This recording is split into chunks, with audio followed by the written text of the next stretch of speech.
Hello friends, मैं आपका doctor Pankaj Chaturvedi, dermatologist from new Delhi. लेकिन आज मैं आपको स्किन के बारे में नहीं, कोविड-19 के बारे में कुछ बहुत ही इम्पॉर्टेंट इन्फॉर्मेशन दूंगा। जैसा कि आप जानते हैं कि कोविड की वजह से हज़ारों की तादाद में लोग प्रतिदिन मर रहे हैं। केओटिक माहौल है हर जगह, ऑक्सीजन नहीं है, बेड्स नहीं है, हेल्थ सिस्टम क्रैश कर चुका है। लोगों को समझ में नहीं आ रहा कि वो करें तो करें क्या। मैं आपको कुछ ऐसी इंपॉर्टेंट इन्फॉर्मेशन दूंगा जो किसी की लाइफ सेव करने में बहुत ही हेल्पफुल होगी। सबसे पहले ये समझिए कि ये बीमारी किस तरह की है। कोविड-19 एक नॉर्मल डिजीज़ नहीं है, ये बहुत ही वियर्ड डिजीज़ है जिसके 2 फेजेस होते हैं, फेज़ 1 एंड फेज़ 2। फेज़ 1 होता है पहले 6 दिन का, फेज़ 2 होता है दूसरे 6 दिन का। 12 दिन की डिजीज़ है, first 6 days and second 6 days. आपके लिए ये बहुत ही इम्पॉर्टेंट है जानना कि जो कोविड में मोर्टेलिटीज़ हैं, जो लोगों की डेथ्स हो रही हैं, लोग वेंटिलेटर पे जा रहे हैं और जिनको ऑक्सीजन की ज़रूरत पड़ रही है, वो फर्स्ट 6 डेज में नहीं पड़ती, वो सेकेंड 6 डेज में पड़ती है। This Covid is dangerous in the second phase, not in the first one. तो अगर आप टाइमली आइडेंटिफाई कर लें कि आपका ये जो सेकेंड फेज है कब शुरू हो रहा है और टाइमली अगर आप ट्रीटमेंट शुरू कर दें तो आप उस ऑक्सीजन वाले फेज में जाने से बच सकते हैं।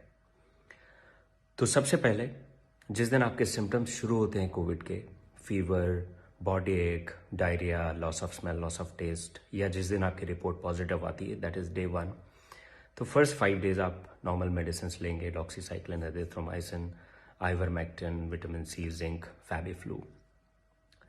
इसमें अपनी डाइट पे फोकस करें, हाइड्रेट करें और रेस्ट करें। इसमें आपको पैनिक होने की ज़रूरत नहीं है।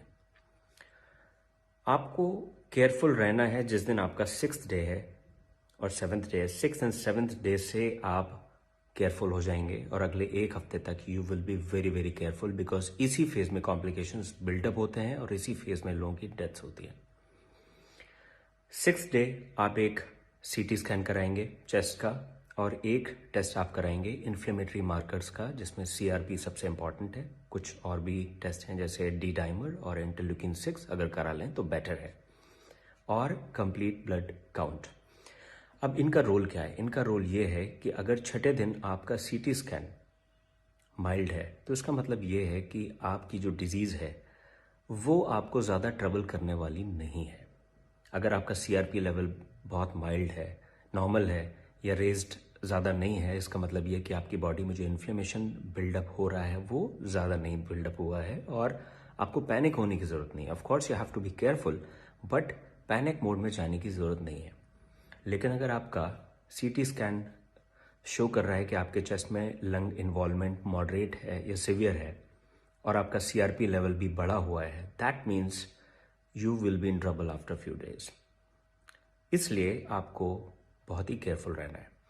अगर ये लेवल्स आपके मॉडरेट टू सीवियर आते हैं, CRP का लेवल बढ़ा हुआ आता है, तो immediately you will consult a physician and from 6th और 7th day you will start your steroids and blood thinners. ये 2 चीज़ें हैं जो पेशेंट की जान बचाती हैं, अगर टाइमली आप स्टेरॉइड शुरू करें और टाइमली ब्लड थिनर्स शुरू करें। लेकिन इसका मतलब ये नहीं कि आप अपने आप को सेल्फ मेडिकेट करें, क्योंकि अगर स्टेरॉइड्स आपने फर्स्ट फेज में ले लिए, क्योंकि आजकल सोशल मीडिया पे और व्हाट्सएप यूनिवर्सिटी में बहुत सारे लोग ज्ञान देते हैं कि हाँ स्टेरॉइड्स बड़े यूज़फुल हैं, और जैसे ही पेशेंट्स की रिपोर्ट आती है डे 1 से वो स्टेरॉइड शुरू कर देते हैं। That is bad. अगर आपने स्टेरॉइड्स फर्स्ट फेज में लिए, they will be dangerous for you, because उस वक्त वायरस रेप्लिकेट कर रहा होता है और उस वक्त अगर आप स्टेरॉइड्स ले लें फर्स्ट 5 to 6 डेज में, दे विल बी हार्मफुल। तो जो भी मेडिकेशंस लेने हैं वो अपने फिजिशियन और अपने डॉक्टर की एडवाइस पे ही लेने हैं। तो 6th और 7th day are very crucial. अगर टाइमली आपने ब्लड थिनर्स एंड स्टेरॉइड्स शुरू कर दिए, आपके प्रॉब्लम में आने के चांसेस काफ़ी हद तक कम हो जाएंगे। अब मेजर इशू क्या है? हमारा कॉमन टिपिकल इंडियन माइंडसेट कि जैसे ही हमारा 5वें दिन फीवर कम होता है हमें लगता है वी आर फाइन, हम ठीक हो गए। शुरुआत के 5 दिनों में हम हर 3 घंटे में अपना ऑक्सीजन लेवल चेक करते हैं, लेकिन 5th डे जब हमारा फीवर नॉर्मल हो जाता है, we throw away our oximeter, हमें ध्यान नहीं रहता कहाँ रखा हुआ है, and we forget to measure any kind of oxygen saturation, right? Of course fever comes down 5th, 6th, 7th day कुछ नहीं होता, 8th डे भी कुछ नहीं होता, 9th day suddenly person starts feeling shortness of breath, weakness, कई लोग फेंट हो जाते हैं, कई लोग ब्लू पड़ने शुरू हो जाते हैं, क्योंकि that is the time when the oxygen dips suddenly. Covid में एक मेजर इशू है हैप्पी हाइपोक्सिया। दैट मीन्स जब तक ऑक्सीजन सैचुरेशन 80-85 तक नहीं चला जाता, पेशेंट को फील ही नहीं होता, वो नॉर्मल रहता है। He starts doing his daily routine activities, उसको लगता है मैं तो ठीक हूँ। और उसको उस वक्त अगर कोई बताता भी कि आप मेडिसिन ले लो, तो उसको लगता है कि क्या बता रहा है मुझे, because I am perfectly fine, why should I take medical care, because I don't feel anything. But that is the time, if you check, lot of people they have subclinical hypoxia. Their oxygen saturation is 90, 85, sometimes 80, but they're doing perfectly fine. But that is the time when we have to be very, very careful and the person needs medicine. Because उसके बाद का जो phase है जिसमें oxygen saturation और down जाता है, there is sudden deterioration of the patient. उसके बाद ऑक्सीजन की जरूरत पड़ती है, then you start panicking कि ऑक्सीजन सिलेंडर मुझे चाहिए, मुझे ऑक्सीजन चाहिए. We know that we are having short supply of oxygen. Oxygen demand बढ़ी है.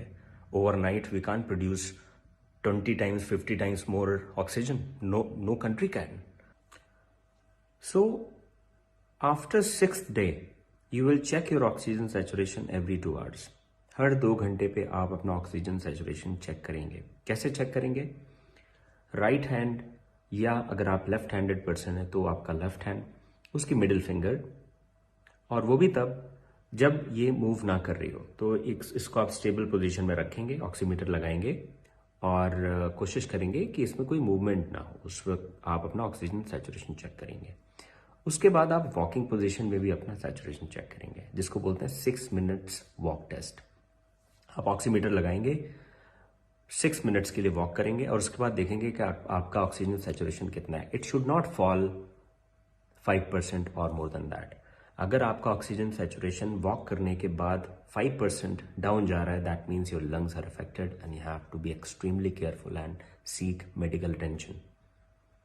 अगर आपका बैठे हुए ऑक्सीजन सैचुरेशन 90 आ रहा है, लेकिन आप वॉक कर रहे हैं, उसके बाद वो 85 हो जाता है, that means your lungs are affected. तो इस चीज का भी आपको बहुत ध्यान रखना है. So we have to avoid that situation.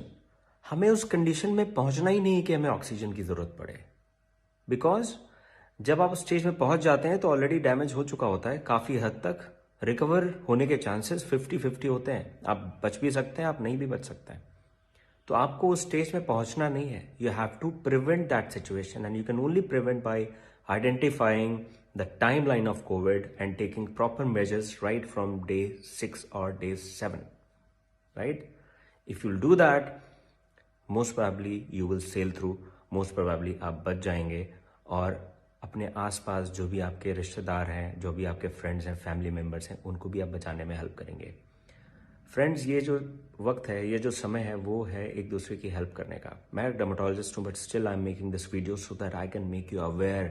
Most of the people who are suffering right now, they are suffering because they couldn't take timely measures, क्योंकि उनको पता नहीं था कि प्रॉब्लम 6th-7th डे से शुरू होती है. They thought that 4 or 5 days fever was there and after that they became perfectly fine. 5वें दिन फीवर चला गया, मैं तो ठीक हो गया. Because of this, they don't know. Please educate them. Okay? And do not ignore your symptoms. Consult a physician. Online consultation कर सकते हैं. Standard guidelines हैं कोविड केयर के. And पैनिक में ना रहें. अगर इन चीज़ों को आप फॉलो करेंगे, most of you will be fine. Take my words. Thank you.